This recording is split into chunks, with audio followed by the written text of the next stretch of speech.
Good evening, Steelers Nation, and it's back. Steelers Realm getting ready after a bye week, a little well rest. We got a little when and where. We got some news. There's some movement going around the NFL. Of course, we got TA's participation report, plus a breakdown of some key matchups and your final thoughts. Stick tuned, man. We've got it coming at you live.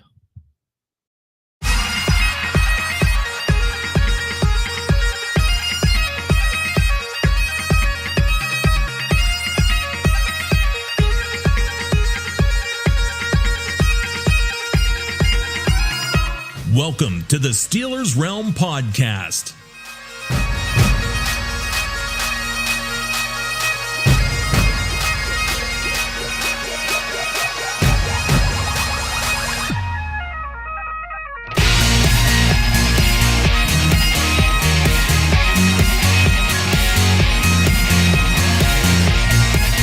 And now, here are the boys of Steelers Realm.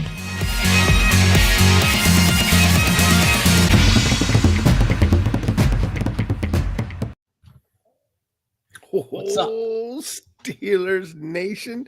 Good evening. I shall be your host for the evening as we take you on the journey through the Steelers realm. Joining me is my first shipmate, the producer, as JT. Oh, the ship's sinking already. I'm sorry. The ship's sinking already? Come on, man. Just because JT decided to stay on the island for a little bit instead of floating around the realm. How you been, man? Did you enjoy your time off there, hijacker? Oh, yeah. I wish it could last forever. Wish you could last forever. No, I'm back, baby. Ready to talk some Steelers with a nice little bye week where everybody lost, which was nice to see. It was kind of nice to see. It really, truly was, man.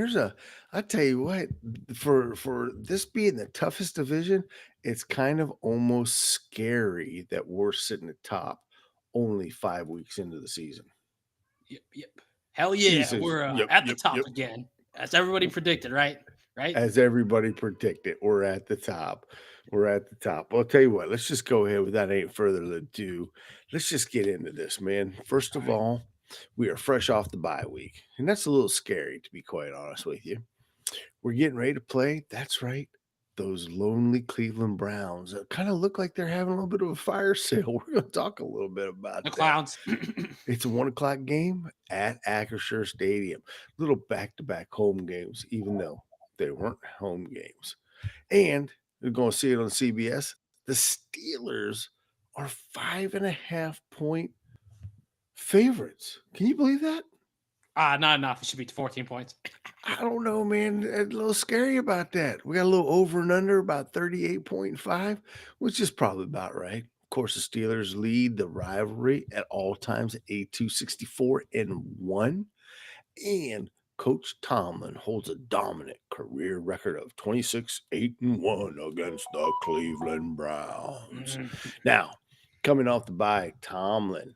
Steelers are historically clutch here. Tomlin is boasting a 14-4 career record coming off the bye week, including an 8-game winning streak. Ooh, let's fire him today. Let's fire him.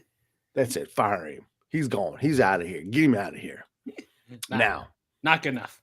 Not good enough. He's mediocre. Now, AFC North standings, man. Pittsburgh Steelers 3-1. The Cincinnati Bengals have clawed their way back to 2-3, and the Ravens and the Browns are battling it out for the basement. Can you believe that? Would you have thunk that at the beginning of the year? Well, I imagine the Browns would be there, but not the Ravens. They just had so many injuries. Unfortunately, a tough year for them, but always love seeing them at the bottom, though. Look, I'm not going to complain either, man. I'm glad they're at the bottom, and I hope we keep wiping our feet on them at the bottom. But talking about wiping feet, what is Cleveland doing, man? I mean, they had some big trades this past week, hijacker. What do you think is up over there in Cleveland? I don't know. They were probably smoking something. I was scratching my head at the type of moves they were making. They're trading their young cornerback away, Greg Newsome, for Tyson Campbell. I don't know why they did that to get another corner when Newsome was playing well for them. They also they trade away Joe Flacco, so they're on their 45th quarterback now, and Dylan Gabriel. So I mean, I don't know what they're doing. They're always doing something weird. They don't know what they're doing ever. Well, what's even more interesting in all of history, I want you guys to wrap your mind around this. If I'm not mistaken, this is the first ever trade between the Browns and the Bengals. Mhm. Yeah, Is that a like you're agreeing with me, or or I'm not sure, TA? I'm always not sure, man. I'm always not sure. Whatever you say, Dad. No, but I mean, if this is that, I mean, think about this. I mean, these two teams have been in Ohio forever, and this is the first trade ever. And to give up Flacco, and it says that Flacco was okay with leaving because he just didn't feel like riding the pine and teaching two rookie quarterbacks. He's like, get me the hell out of here. I don't want to be here any longer. And then he's stuck in Ohio again with the Bengals, who desperately need a quarterback. They've got killed the last 3 games, which, well, I guess that's a little harsh, but they got a little bit of shellacking against other teams so far. Well, and here's the thing, too. I mean, I find it funny that the Browns, right before this game, trade Greg Newsom, who's 25, by the way. He's going into his 5th year, so that means the Browns would need to make a decision for a Tyson Campbell, who's a rookie, who just happens to be 25 and just happened to play us a couple weeks ago, didn't he? Yeah, he did. Wait, no, was that preseason? I just wanted to see if you were awake. Hell no, we ain't played them yet. That was preseason, man. You got me. See, technically, we did preseason. You got to be on your game, man. You got to be on your game. Come on now. Hey, Andre, shout out to the Steelers realm. Thank you, sir. Beat the Browns. Let's go, Steelers. That's what I'm talking about. Now, there was another trade that happened, and I want to know if we were in on this because Odafe Oweh. I'm not even going to get to say that anymore, man. I used to get to butcher that up twice a year. Now I can't even butcher. This is my last time. Odafe Oweh. Where's he heading to, producer? He's heading over to the Chargers, and the Ravens are getting Elodie Gilman, a safety. They're trying to fix their very much struggling defense by hopefully making this change. Although I don't know if this really helps, considering their problem was with the pass rush, and they're trading away one of their better pass rushers in Oweh. Even though he had 0 sacks, he had double-digit sacks the year prior. Looked pretty good, so I don't know why they're doing this. It just makes no sense again. A lot of these moves are head scratching. I don't know what the hell the division's doing, honestly. Well, when you look at it, we're going in the 6 weeks. Mm-hmm. There's no undefeated team. There's no one that really seems or feels dominant. You could potentially look at the Philadelphia Eagles, and it would surprise me if they end up getting beat by the Giants tonight, the way this season's been going. Yeah, that's what I was saying. There's no clear team in the AFC right now. It's wide open. I mean, we actually have a shot. For once, it isn't like a certainty that we're gonna lose out to the Bills or the Chiefs right now. Both those teams are coming off some tough losses to like the Patriots and the Jaguars, where they didn't look that good. No, they didn't. But I tell you what, speaking of looking good, going into the participation report, we had some people participate there. Hijacker, would you like to know who participated? Jalen Warren, looking pretty spry. Joey Porter Jr. back out on the field. Let's go. And Alex Highsmith was a little bit limited, but I think we're going to get 3 back. But unfortunately, we lose 2 as well, too, in Calvin Austin and Jalen Ramsey. Jeez, just when I think we're getting our corner back, we lose another one in Jalen Ramsey. Just terrible luck, man. Well, and I got a feeling he's going to be down for about 4 weeks, if not 5. I mean, they're going to want to make sure they take care of that soft tissue and not let it hinder him all year. Now, on the other side of the ball, on the Browns, I was kind of, that Browns offensive line is really, really tough. And to see Joel Bitononi, I mean, he is a classic What am I Veteran looking Russ for? guy. Veteran. There you go. And even Ethan Pusa. Poach it. I mean, both of them between neck and back. I mean, that's spinal injury stuff, man. You got to kind of watch that. It makes you wonder if we might not have a little bit of an edge here. And even Denzel Ward kind of took a little bit of time off with an injured hip. Mm-hmm. Yeah. Yep, a lot of injuries on their front. I mean, we should be able to take advantage of that. If Ward is limited at all, DK Metcalf could have a potentially huge game. Well, I'll tell you what. Let's get into it because right now, as Andre has pointed out, man, the most points Cleveland has scored in a single game is 17 points. Oh yeah, I saw that. It's funny. I mean, and let's face it, they've had some trouble moving the ball. And that's probably where it's going to be interesting to see if the Steelers defense or Steelers offense, or I'm sorry, Steelers defense, I said it right the first time, can match up against this Browns offensive line. Yeah, you're confusing me now. I know. I got offense, defense, offense, X's, O's. Oh Okay. my God, I shouldn't. Which one do you start? You want to start with then? We're going to start with the Steelers D, buddy, versus the Browns O. Okay. Well, they got a rookie quarterback in Dylan Gabriel who had his first start against the Vikings. Didn't look as bad as the other Browns quarterbacks, but that's a very low bar. He was all right. It's a very low bar. How low is that bar? Was he tripping over the bar, or could he at least step over the bar? He was doing just enough to get him in the game for them to blow at the end, where he needed to make some plays in the fourth quarter against the Vikings. He just didn't have it in him. Although he did throw up some nice plays to David Njoku into double coverage, which Njoku bailed him out on, which was probably the one guy you're probably scared of on this offense. Because he's their best pass catcher right now. They also got Judy, but Njoku has been making all the plays lately, especially in that Vikings game. The other guy on offense you really got to watch is Quinshon Judkins. He's been taking the league by storm. He looks like the prime version of Nick Chubb. They were saying during the game how he didn't even play or join the team after week 1, and yet he's top 10 in the league in rushing. He's been getting better every other week. And he's the guy you have to stop because he is the focal point or the biggest weapon on their offense right now. Well, I'll tell you what, let's kind of break that down because, man, you had a mouthful there, buddy. Yes. You're just about as excited as I am tonight. So I had an energy drink. That's it. No more energy drinks for me. Fine. So we talked about Dylan Gabriel, first of all. Do you realize he is the Browns' 10th starting quarterback since just Baker Mayfield? I lost track. He became the 41st starter since they re-entered the NFL. That is just unbelievable that they cannot find a quarterback. But I will tell you what, I did watch that game last week against the Vikings because I just kind of wanted to scout a little bit. One of the things that Tomlin said in his presser, above the shoulders, the kid's very, very smart. And he is very decisive of where he wants to go with the ball. And he showed that very well over there in England. And let's face it, if it wasn't due to coaching, the Browns should have come back with a victory against the Vikings. The Vikings were primed to lose that game and lose 2 in a row.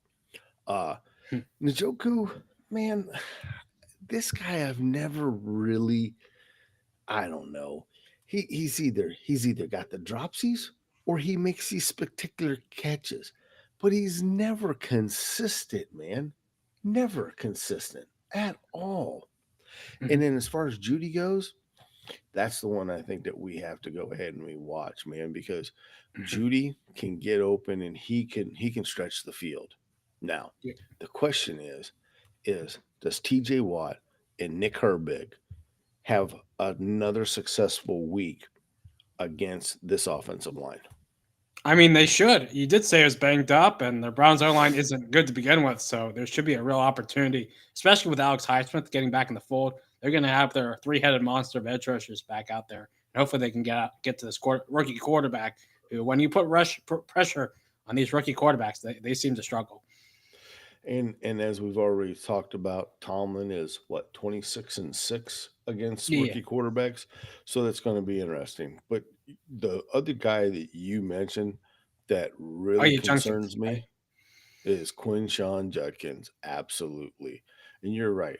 The guy had no training camp, sat out the entire time, played sparingly in the first week of the season, and now is leading the NFL. I mean, the guy is good. He is good. And we've struggled against the run. We Mhm. really, truly have. Yeah. I mean, Brees Hall beat us. Kenneth Walker week 2. Like, we need to stop these running backs or else they're going to make us pay, especially the Browns, when their whole offense, their whole game plan is to run the ball, play good defense, and that's how they try to win these games. Yeah, and when you already have 347 yards rushing, a couple of TDs to go ahead and back that up, I mean, you're the real deal. So our boys up there, Canal Benton and Patrick Queen, and Mhm. we cannot forget. I think we're going to see a little bit of who else do you think we're going to see this week? Yeah. Black, right? I Big old think nose we're tag. going. I think we're going to see a little bit more black this week. But Well, also more Harmon, black. right? Who? Harmon? Harmon. I Yeah. think we'll see a little bit of Harmon, but I think there's a linebacker change we're going to get ready to see this week. You mean Cole Holcomb playing a little bit more? Cole Holcomb. I think you're going to see him more playing. And the other thing that kind of concerns me a little bit too is with Highsmith back, are we going to go back to that three outside linebacker that we've seen, and we're going to kind of mix things up a little bit to kind of throw the rookie off. Mhm. Yeah, I'd I love to think see that that. Maybe you even drop, Watt into coverage again to get another pick while you have Highsmith and Herbig rushing the passer. yeah, it's definitely Austin's definitely going to have to come up with something to keep the kid off. But all in all, do you think the offense or our defense has it an A against them, or is the arrow pointing up, or is it pointing down? Well, the arrow, I mean, it should be pointing up because the Steelers defense, they should be able to get after the quarterback, should be after a rookie quarterback, make him make mistakes. I mean, Watt should have another couple sacks this game, hopefully, maybe another pick. But if we can disrupt him and make it so they're in third and long always, it's going to be very tough for them to run the ball, even though they're starting to look like they're really good at that as well right now. All right. Well, now let's flip the field. All Okay. right. The Steelers, 27th ranked offense, and we face the Browns' second ranked defense. hmm Mm-hmm. Yeah. Yeah, this is what scares me. I mean, this is where Aaron Rodgers, because everybody's been playing basically cover two on us, which is Mhm. one of the reasons why Aaron is throwing, at a league low of 2.2 seconds for a whole whopping 4 yards, and we're trying to nickel and dime all the way down the field. Well, I mean, that actually is a really great game plan if you're playing against a Browns pass rush led by Myles Garrett that loves to tee off on you. Because if you can get the ball out quickly before Myles comes in, then you actually are doing a great job against this type of defense. Well, and we're going to definitely have to do that. So now here's my question. We've kind of also heard during the bye week that Mhm. okay, has Darnell Washington kind of went to the top? Does that mean that we've got Pat Fryermuth and Jonell Smith that are in the doghouse? Why aren't they getting the playing field? Uh, we've even had a couple of questions of a few other players like a Roman Wilson could potentially be in the doghouse because he's not making it. I'm kind of wondering when I look at this offense, if this is something we've never seen before, where we've got so many weapons, we actually have the luxury of determining what our playing packages are going to be against any certain team.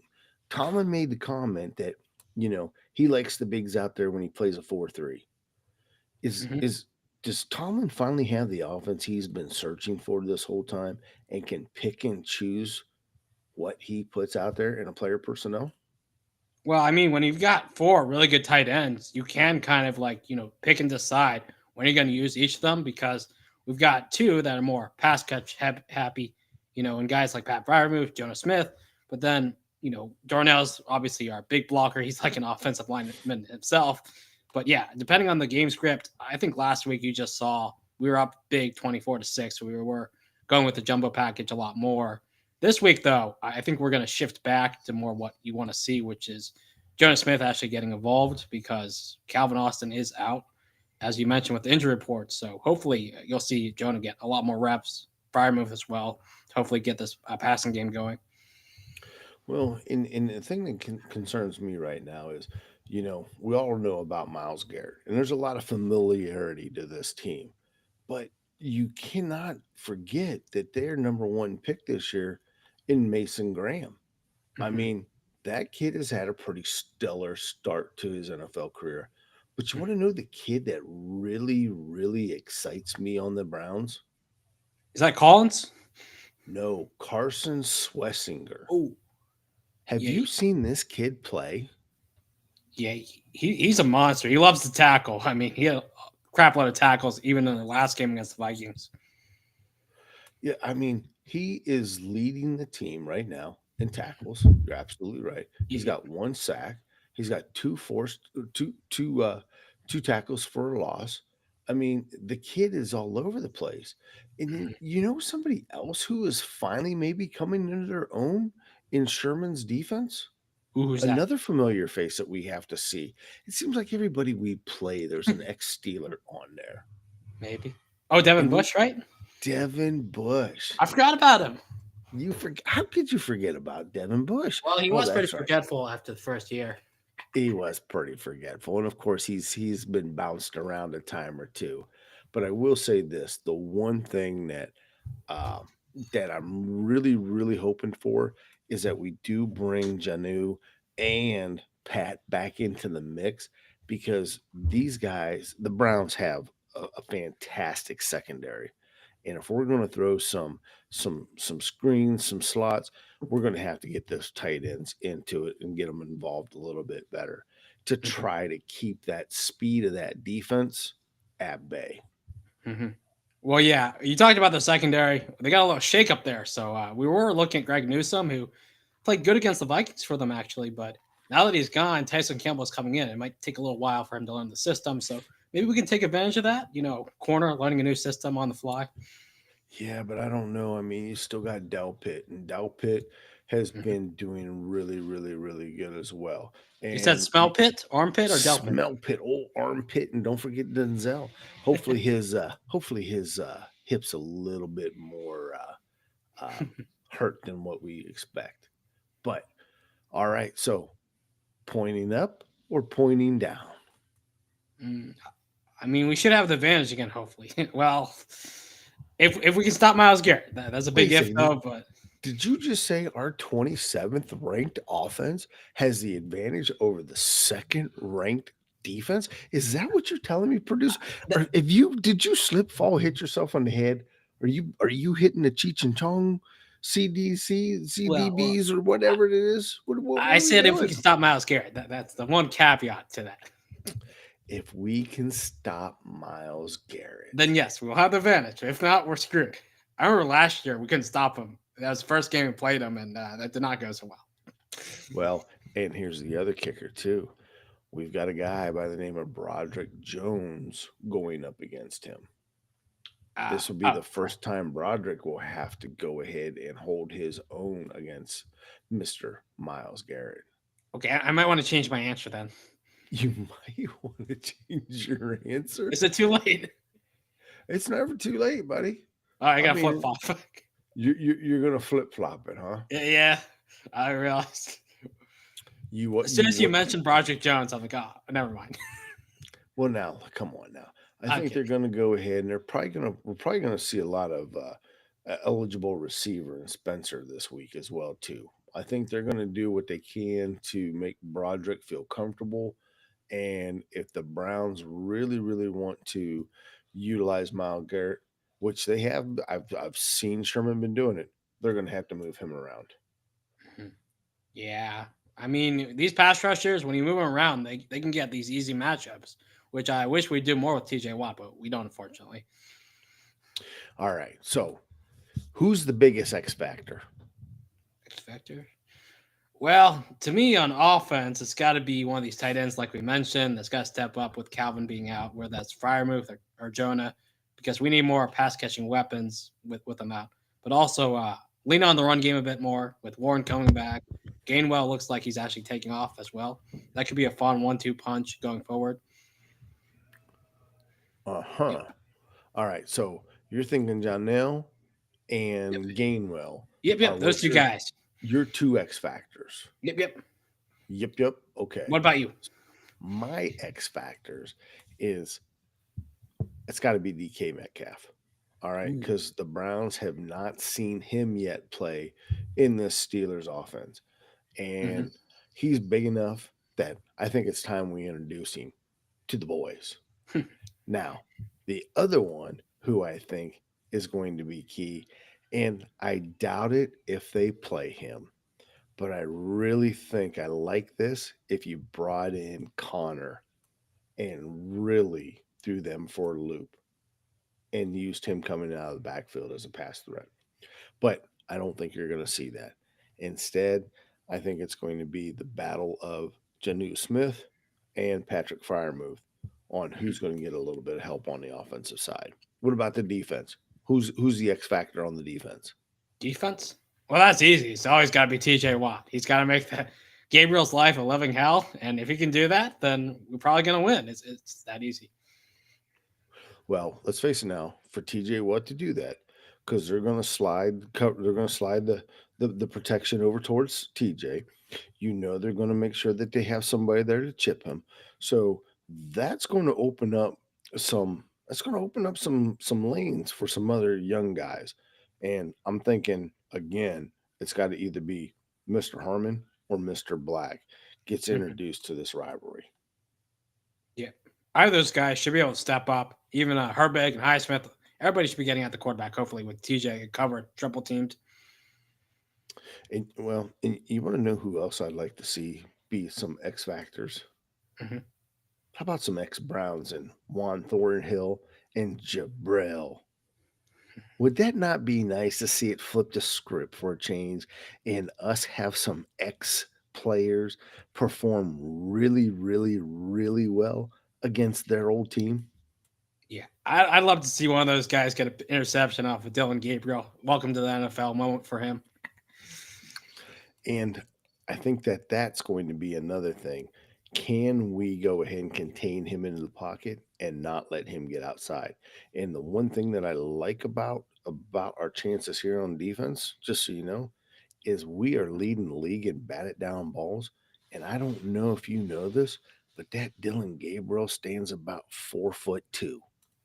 I didn't realize he was that short.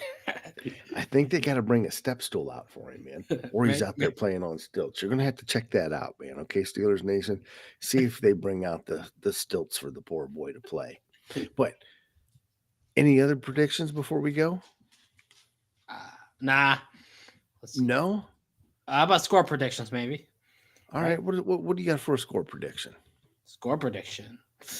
Well, I'm going to say we win 21-17, mainly based on the fact the Browns can't score more than 17 points. But I think our offense should be able to do just enough to get over that 21 points. Rodgers throws a couple touchdowns. TJ Watt hopefully returns a touchdown as well. And we get that easy win. Coming off the bye, we should be well prepared and be ready to take down the Cleveland Clowns in this week. Wait a second. So it's 21-17. Yep. Rodgers gets a couple of touchdowns. And then TJ gets another. And then TJ gets another. Yep. And we're just going to put this one in the record books. Yep. Sounds good to me. I mean, Cleveland Browns defense is pretty good, so it'll be a close game. All right. Now, do you think we're going to have a 100-yard rusher in this game? I think it's going to be very split between Warren and Gainwell. And neither of them will hit 100, but we'll have over 100 as a team at least. All right. Do you think that Quentin's going to get 100? Yeah, I think so. But they're going to have like 0 passing yards.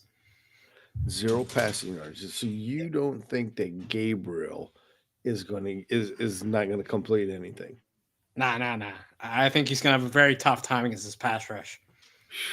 Boy, I tell you what. I hope you got a better crystal ball than I do right now. Oh, God. Andre is showing 34-6 Steelers. Yeah, let's go, Andre. Blowout. I like that. Going for the blowout. Me personally, I think it's going to be a little bit more lower than that, Andre. I love your spirit, but man, this Browns defense is really the real deal. I mean, watching Sherman, I've always been fond of him.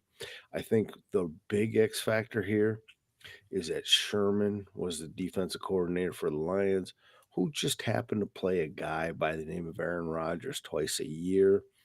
That's going to be the real matchup in this game, is two old salty dogs in the NFL playing a little game of chess, and who can stop who or who can advance further than the other.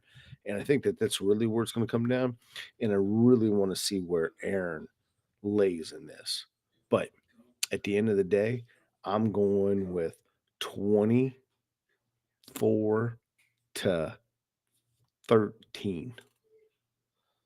Wait, you said the Browns defense was good, but you have them getting more points than I do.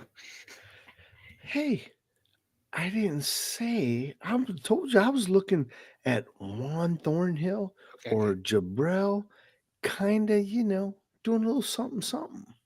Ooh. Maybe I have shorten what? You have Peppers returning a touchdown? Yeah, maybe, shorten the field a little bit for us. You never know. You never know. Anything can happen in this game. Hope so. And talking about anything happening, man, we're right here at 31 minutes. So, folks, without further ado, JT, be careful in the hot tub. Wishing you and yours a very happy birthday. And producer, adios, amigos, and we'll see you on Monday night. Go Steelers. Have a good night.